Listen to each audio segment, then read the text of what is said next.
আত্মীয় স্বজন তো বটেই। আমি মানসীর কাছে যাই। মানসী, তোমার পুজো ঠিক কিরকম কাটে? খাওয়া দাওয়া, আড্ডা, হই হুল্লোড় তো অবশ্যই। না, এগুলোর কোনোটাই আমার হয় না। বা, তার এটা একটু কারণ হচ্ছে, নতুনত্ব। না, পুজোর সময়টা একেবারেই হয় না। আমার পুজোটা একদমই অন্যরকম। বর্ধমানের বেশ কিছু সংস্থা, বেশ কিছু প্রতিষ্ঠানের সঙ্গে যেহেতু আমি যুক্ত, তো তাদের বিশেষ করে পুজো পরিক্রমা হয় ওই সময়টাতে। তো সেই কারণে এই চতুর্থী থেকেই শুরু হয়ে গেছে আমার পুজো পরিক্রমা আর কি।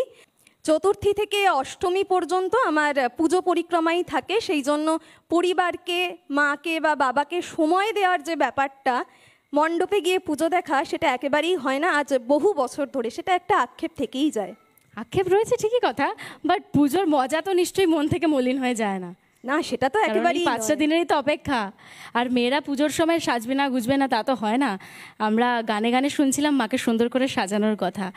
আর এখানে আমাদের সঙ্গে চৈত্রবাবু রয়েছেন, যিনি বলছিলেন মাকে এখানে খুব সুন্দর